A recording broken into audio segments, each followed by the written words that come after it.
Hey YouTube, Logan with Hideaway Homestead here, coming to you with a video and planting some more cuttings here.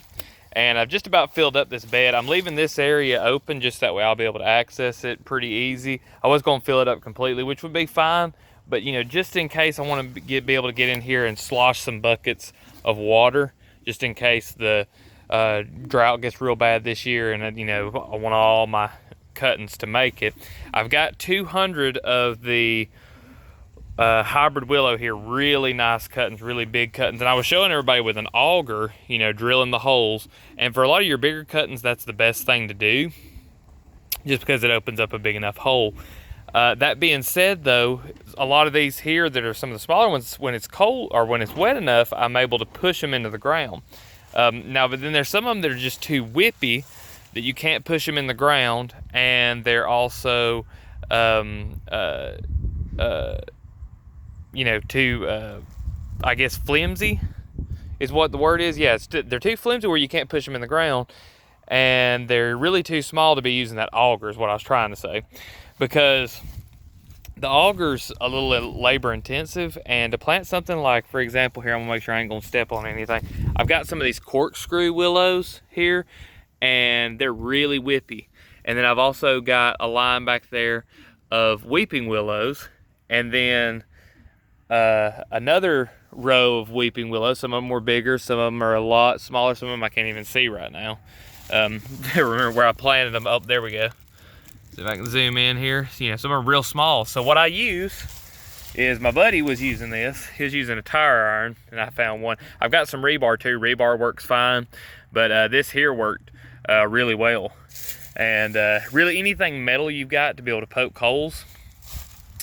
And as you can see, I've got a row here, well, actually a couple of rows of hybrid poplar.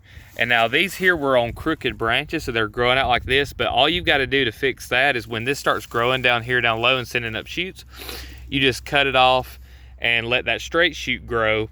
And then once you're done at the end of the year, you can bury the place where it's crooked, and all that'll form roots. So no big deal there. And I took all of the crooked ones, because the ones that I'm setting aside to sell people as cuttings, I wanted them to be more straight as I can get them. You know, any of the real bad crooked ones I use to make trees, it doesn't matter.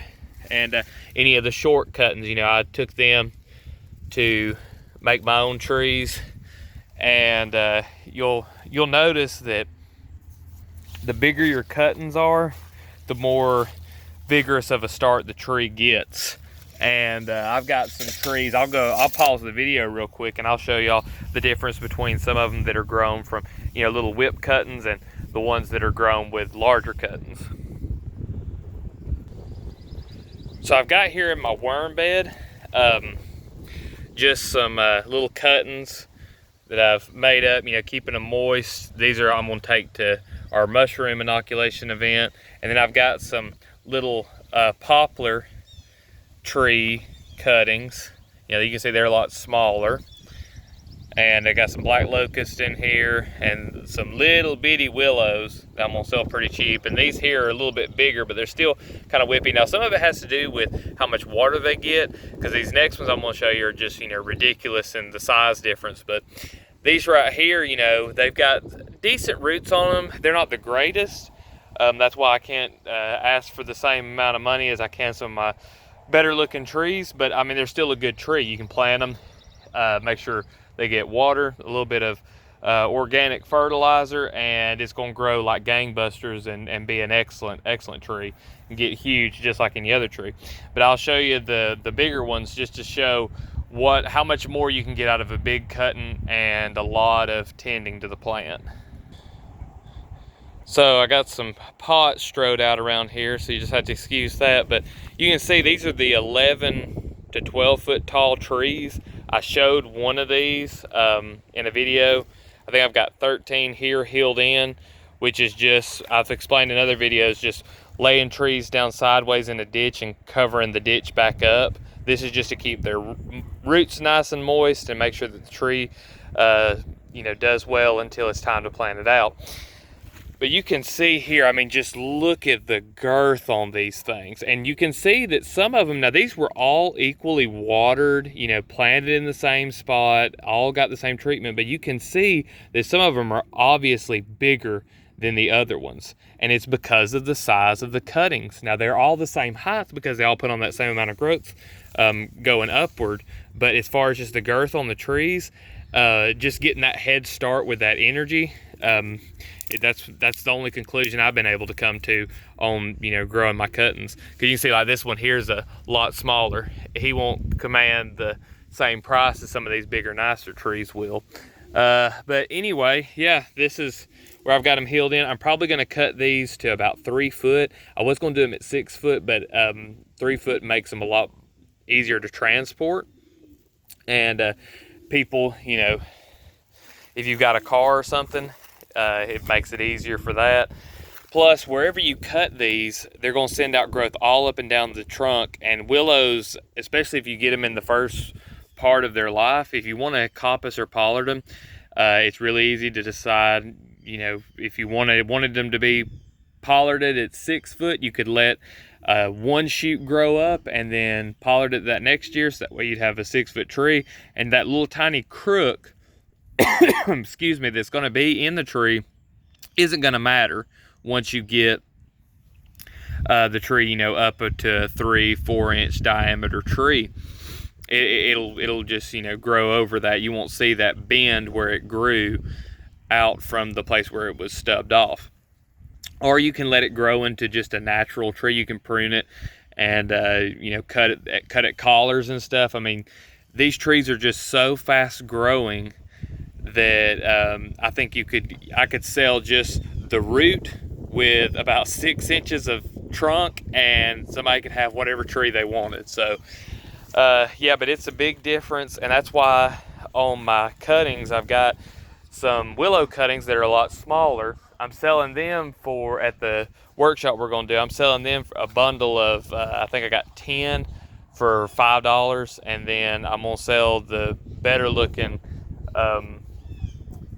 poplars at around $5 for 5, because they're a lot bigger and nicer looking. So, you know, just different sizes, different prices, because I mean, you can get so much from these. And once you buy willow or poplar, that's it. I mean, you will never need it again. I do always say that I wish that I would have bought more to start out with. I think if I would have went and bought, if I were going to buy cuttings, I'd get as many cuttings as I could afford to be able to make as many trees as I could, so that way I could have, you know, a lot more than I have now. I mean, this is everything that I've done, from you know, these trees to trees that I've grown in the past, and all the cuttings that I've got right now. I mean, and all the willow that I've fed to my rabbits has all been from 2 trees, just starting out with 2 hybrid willows.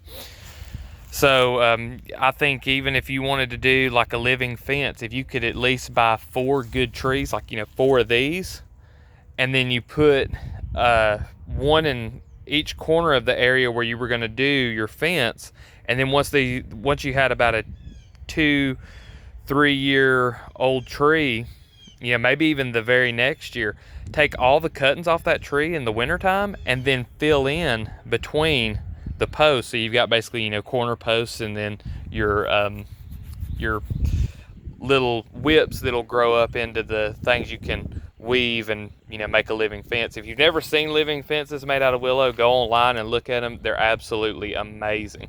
And it's amazing what kind of structures people build out of willow. So anyway, I think that's pretty much it for this video.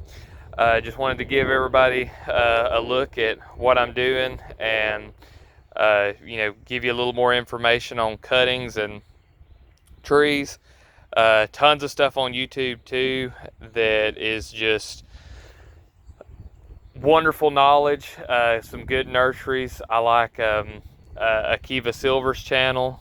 He's at Twisted Tree Farm, and then also Edible Acres. Those two guys are just awesome. They know a ton. I'd recommend watching their videos if you're into this kind of stuff on propagating trees. And if you've got any questions or anything, you can leave those down in the comment section. If you liked the video, please leave a like. And if you haven't subscribed already, go ahead and subscribe. I talk about all kinds of stuff homesteading. And appreciate all y'all watching, and we'll see you in the next one.